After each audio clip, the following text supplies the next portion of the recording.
Okay, so you want to own a casino resort. The house always wins, right? Endless chips flowing across green felt, chandeliers, red carpets, and a business model so reliably profitable that entire cities were built around it. That's the picture. That's the fantasy Hollywood has sold for decades. And it's not entirely a lie. Here's what that picture doesn't show you. The casino floor, the part everyone pictures when they imagine owning one of these places, made up just 26% of total revenue on the Las Vegas Strip last year. 27 years in a row, gaming revenue has been less than half of what these buildings actually earn. And in the same year gaming brought in near record numbers, the Strip's total net income collapsed by 81%. By the end of this, you'll understand exactly why the casino floor is the smallest part of a modern resort's business, why building one now costs more than most professional sports franchises, and why even a full house doesn't guarantee you'll make money. Before we get into the numbers, you need to understand what a modern casino resort actually is,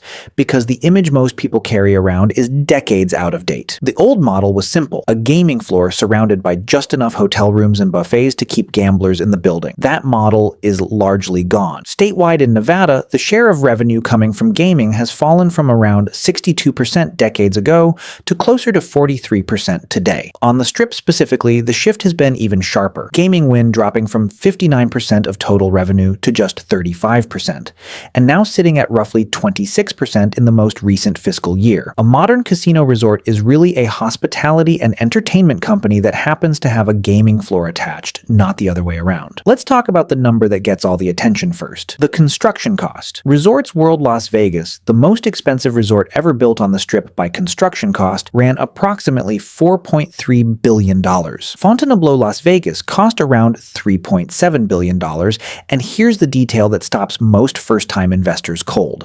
Construction began in 2007. The resort didn't open until 2023, 16 years between breaking ground and opening the doors, with the project sitting unfinished and abandoned looking on the Strip for much of that time. Hard Rock Las Vegas, currently under construction, is projected to cost between $4 and $5 billion, with an opening date pushed to late 2027, 20 years after the site's previous occupant first opened. But the construction cost is really just your ticket to the game. It's the down payment on a business with one of the longest, most exposed development timelines in commercial real estate. There's a saying among people who actually build these projects that captures the risk better than any spreadsheet could. You're not financing a building. You're financing a decade of interest payments on a building that isn't earning you $1 yet. Here's where that risk actually shows up in real numbers. Bally's Corporation is currently building a mixed-use casino resort on the Las Vegas Strip, budgeted at approximately $1.19 billion. With full completion not expected until the end of 2030. In the meantime, the company opened a temporary casino on the site to generate some revenue while construction continues. In 2025, that temporary casino generated $15.8 million in local tax revenue, actually down from $16.1 million the year before. Both figures came in at less than half of what city officials had originally projected.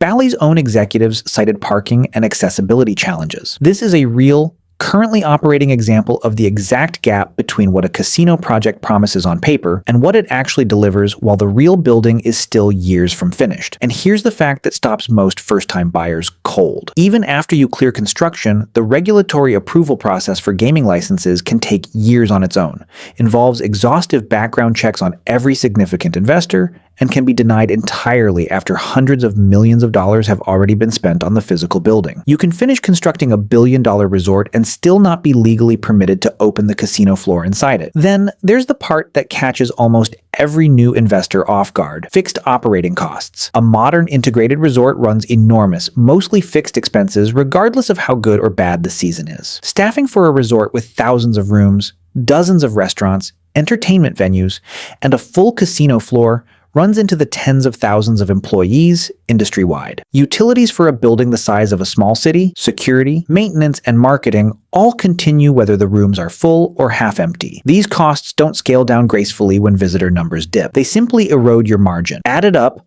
construction costs running into the billions, years-long development timelines before any revenue arrives, licensing risk that can materialize after the building is already finished, and enormous fixed operating costs once you're open. And a modern strip-scale resort represents one of the largest single capital commitments in commercial hospitality, often exceeding what it costs to build and operate an entire professional sports league franchise. Here's the part that separates this from almost every other asset we've covered on this channel. Unlike a data center or a diamond mine, the revenue model here is genuinely diversified. Gaming, rooms, food and beverage, entertainment, retail, and convention business all contribute, which sounds like it should reduce risk. In practice, it means your fixed costs scale up across every single one of those departments simultaneously.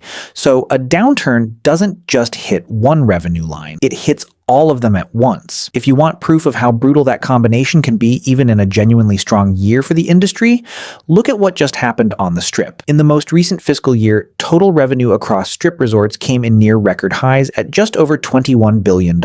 Gaming revenue alone hit close to record levels, and despite all of that, net income across the Strip collapsed 81%, falling to just $154 million, driven almost entirely by fixed operational costs that didn't move even as room and food and beverage spending softened. Revenue near an all-time high. Profit down by more than 4/5. That gap is the entire modern casino business condensed into one fiscal year. Which brings us to the real question sitting underneath all of this. If gaming revenue keeps setting records and total revenue stays near historic highs, where does all the profit actually go, and who's carrying the real risk?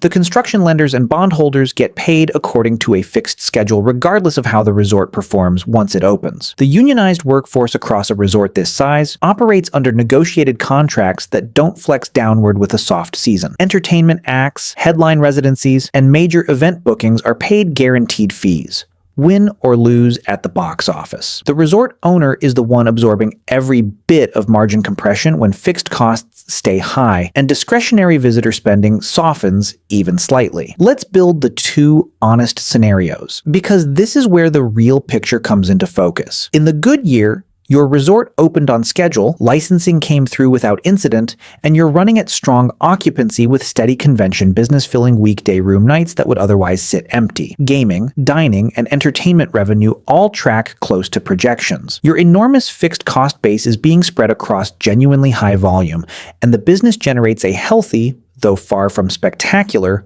operating margin, the kind Strip resorts have delivered in their best years. And then, in a single softer year, everything changes. In the bad year, international visitor numbers dip, business travel softens, and guests simply spend less per visit on food, drinks, and retail, even while occupancy holds up reasonably well. Your gaming revenue barely moves, but your fixed costs, staffing, utilities, marketing, entertainment contracts don't move at all. That gap between revenue that dipped only slightly and costs that didn't dip at all is exactly what just happened across the entire Las Vegas Strip. An 81% collapse in net income during a year total revenue barely fell. That gap, the difference between a year where fixed costs are comfortably covered by volume and a year where even a small softening in spending wipes out most of your margin, is the entire story of casino resort ownership condensed into one number. And unlike almost every other asset on this channel, the danger here isn't a dramatic crash.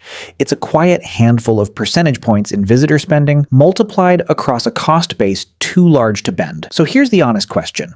If the margins are this thin and this exposed even in genuinely strong years, why do sophisticated investors keep building $4 and $5 billion resorts on the same 8-mile stretch of desert? The answer, once you strip away the neon, is the same answer that shows up again and again in the series when the operating numbers don't work cleanly. It isn't really about the gaming floor anymore. It's about owning one of a finite number of properties that can capture spending across every category a visitor is willing to pay for in a single trip: entertainment, dining, shopping, and yes, gambling, all under one roof, in one of the only cities on Earth built entirely around the premise that people will travel specifically to spend money. People think they're buying a casino. The smartest operators in this business know they're actually buying a captured share of everything a visitor spends in 72 hours.